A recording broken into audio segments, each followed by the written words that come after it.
If Keith says it's no good, we not eating it. Let's get into this blueprint because I'm super excited about this. And let me start it off with this, right? So actually I was gonna stop and like regroup, but I'm really excited about this segment, right?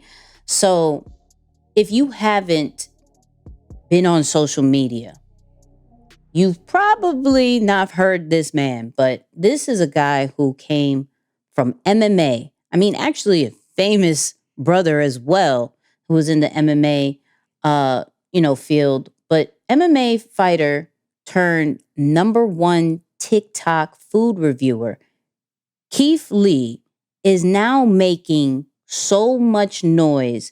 Everything from his style of videos to his collaborations with Chipotle, with now up and coming MrBeast, to where a simple video can pretty much sell out a local restaurant.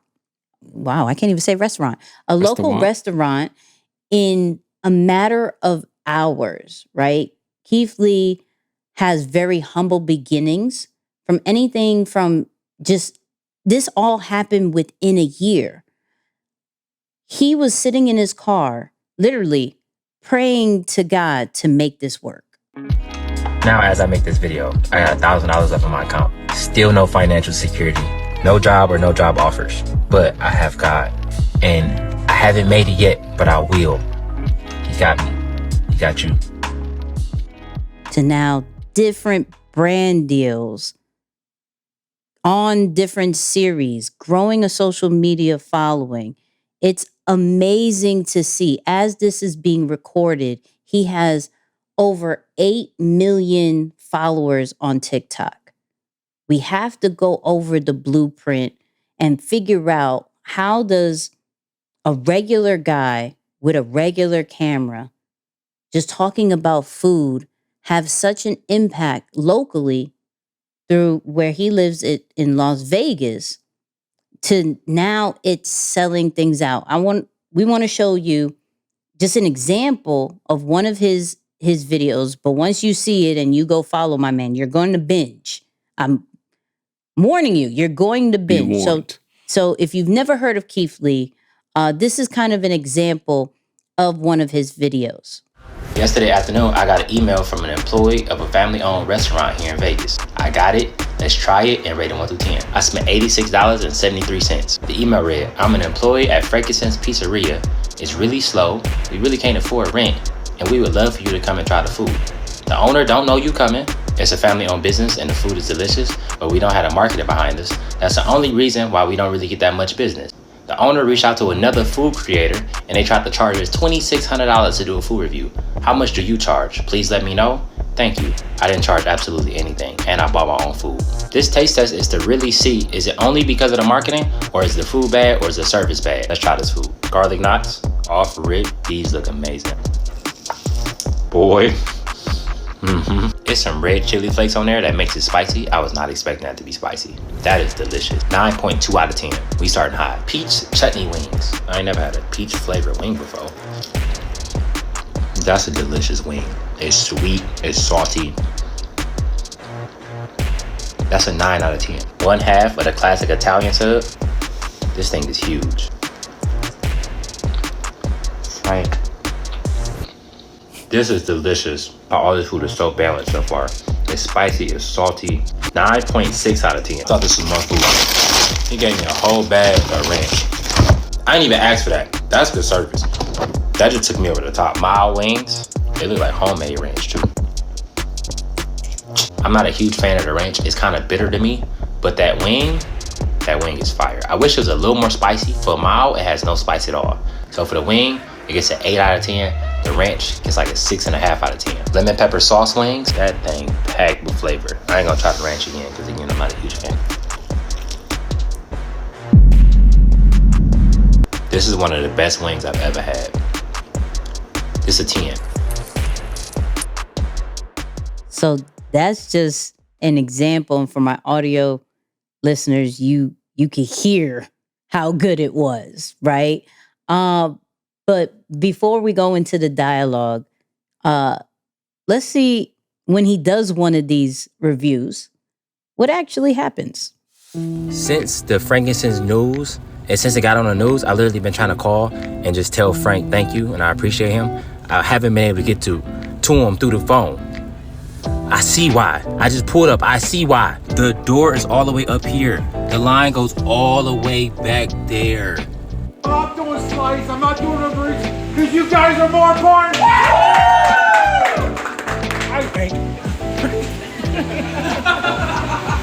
Frank! Bro, what? I just wanted to come say hi. That's all, literally all I came for. This is crazy. Come on out. There's so many things we could break down when it comes to Keith, but Moose, I would love your take on my man. Yeah, man. I mean, just authenticity and originality will prevail. That's the first thing that comes to mind. You can just see how genuine and humble and down to earth this guy is, and the fact that he went on to do this completely free. You know, that's a great opportunity to say, hey, yes, I charge this amount. And when you're struggling with money, I mean, just think about how many of us, when we're in that situation, you know, you by all means have the right to say, I got to look after my family. I'm running a business here. I have to take care of my career or what my next move is. And so you probably have the right to make sure you don't do anything for free. So I think there's so much more power in that when you have every right to charge, to say, you know what, based on the circumstance and the context of this situation, don't worry about this. I'm going to front the bill. I think that's incredible. His story is very powerful. And shout out to the employee who reached out to him on behalf of Frank, or who I'm assuming is the owner. I don't know. Right. But that's awesome, man. Just for something like that to happen and see it unfold that way. Not to mention, it shows the power of social media. I like that TikTok is getting in the mix a little bit more now. It's not just Instagram, but that's what a beautiful story. Yeah, I've been really big on Keith for the past, I would say, week or so. I'm not saying a long time. I'm saying really trying to break down what makes him so special. But like Moose said, he's very relatable, right? You can tell like it's just one of us, right? Going, look, I got all these different things. Let's see if they're good. And now you're actually watching and waiting for his reactions, waiting for the rating, right? So something as so simple as, let me grab my phone and let me just record this. I'm paying it. I'm not trying to feel entitled. Like, yo, do you know how many followers that I have? Give me the food, where there's other people that would do that. He actually calls in. He doesn't say who he is. He orders it, he pays for it, and he gives his honest review, which now has created not only an amazing social media following, but two, it has created multiple brand deals that, like we saw in the beginning, that was just a year ago from when this was recorded. This was just a year ago where he was in his car saying, yo, I was broke. And then at the end of that video, you saw, different paid deals, different YouTube series, collaborating in what we said we were going to talk about. He now is about to collaborate with MrBeast. Based off, you have a strong follow. 8 million is not light. It's not light. But when that happened, this was, I would say, December 10th was when he had 4 million. Then MrBeast was like, yo, I want to send you some of my candy. Bet. Here are the things you have to do. One, you gotta put my mom, my wife and my mom, or my sister. My wife and my sister on. Hello. Two, we gotta find a struggling Vegas restaurant, and we got to help them. We got to bring our exposure together, and we got to help them. And what I love about Keith is that he does this for a purpose, right? The little bit of help that he thinks, if I could at least bring a little bit of traffic to these restaurants, a little bit of exposure to these people who are doing good, right? I think that's why I want to create these food reviews, right? It was maybe something that he wanted to try and then he saw the impact. It's not just about the money. It's not just about the exposure. It's truly about helping others. And one of the things when it comes to figuring out this type of blueprint is, one, can you be relatable? Two, do you have a bigger purpose than just a following and money, right? Three, how do you keep it simple? If we paid attention to the video, it's very simple cuts in front of the camera. He's on a kiddie chair. I don't know if anybody watches the end. When he gets up, he's sitting on like his daughter's kiddie chair each and every single solitary time. He zooms in and out every single time he talks, right? Which creates a distraction for the audience, right? Because if it was just him, you'll probably just lose interest. But now you're seeing that sometimes he adds some B-roll, sometimes he adds some voiceovers, but it's very simple compared to what we may think is supposed to be viral, what we may think is supposed to work. And when we're looking at Keith Lee's videos, we binge on it because it's just a normal video. It's not getting sold to. I'm not getting, overproduced with the content. This is just a normal video. I want to see what my man reacts to. The fact, what I love is that somebody reviewed something from Chipotle, like they created their own fajita, and he did a stitch on, okay, I see what you did. Let me try it, right? Tried it, and Chipotle hit both of them up like, yo, let's make that happen. That's and awesome. Now it's an actual item that's coming out for Chipotle. Wow. So it's crazy that something so innocent has now had the true power of influence.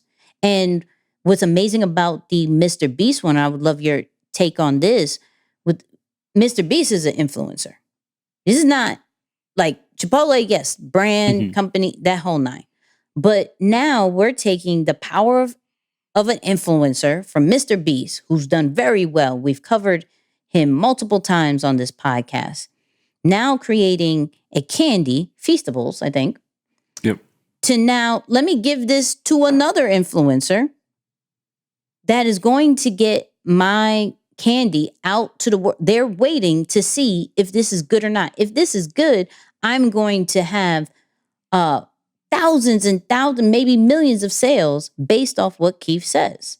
Because if in a local standpoint, he can pack out a restaurant, what do you think is going to happen from a more nationwide and global standpoint? So taking two powerful influencers, it just shows like how of a chokehold that these two have on their followers. A chokehold on the direction of, will I buy this food? Will I go to this restaurant? Will I eat this candy? Will I go here? Just based off what they say or do. So it's very important when we're looking at our platforms, understanding that we have the power of influence, and we have to be sure that we take on that responsibility as such. Because if Keith says it's no good, we not eating it. Straight up. And mixed in there is a lesson on collaboration. I mean, think about MrBeast's stance on this. He could have, which he didn't do, which is great, but he could have looked at Keith and said, you know what? This guy's a first-year TikToker. What does he have on me? I've been in the game 10 plus years. I'm not going to reach out to him, right? But in this case, you see him reaching out, making the connection, following him and his family, and abiding by the request that he made so that they can work together, which I think is only going to be incredible, right? But on the flip side of it, Keith is also really good. And that's the main thing that we have to take with this as well, that it's not just about collaborating for the sake of collaboration, but make sure that you're also working on your craft or you're good. You have something to back it up, because there was a few items that he recommended and they were sold out nationwide for a month. Right? So I think that begins to show the level of impact and reach that he has, and more importantly, even the trust that he has with his audience. If he says this and everyone says yes, and it sells out nationwide for an entire month, that's bananas. I read it in an email. I have to get the exact snack, but just shows the power of both collaboration and yet also the importance of being good at your craft, or just having that trust with your audience, so that when these opportunities come along, you're capturing the attention of people who have 10 times more experience than you.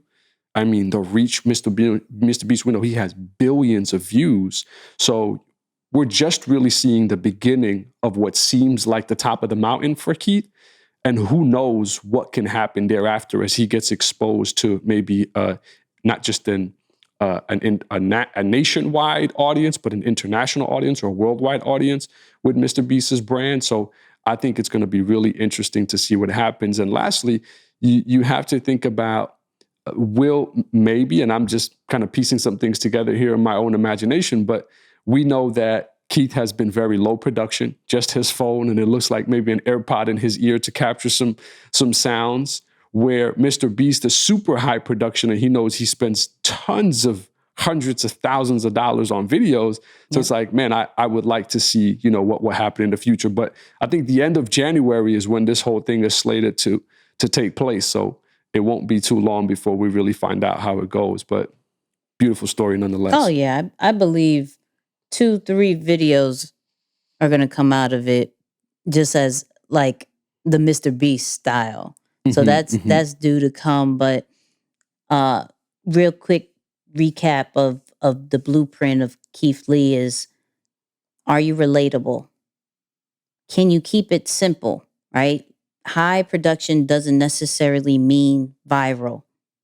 High production doesn't necessarily mean a deep connection with your audience. Keep it simple, keep it organic, and be completely truthful. What we look at Keith, he will show if he doesn't like it, and he will show if he likes it. It's not only, yay, this is great food all the time. He shows both. Nah, I'm not feeling that. That gets a 3. That gets a 1. I'm not feeling it at all. Nope. So be truthful on your platforms. So authentic, relatable, keeping it simple. And this is what has helped and made Keith Lee super successful. And I can't wait to see what else is going to be for him. And Keith, if you want to jump on Nicky and Moose to break down how you built your brand, futures for the business side of things, let us know.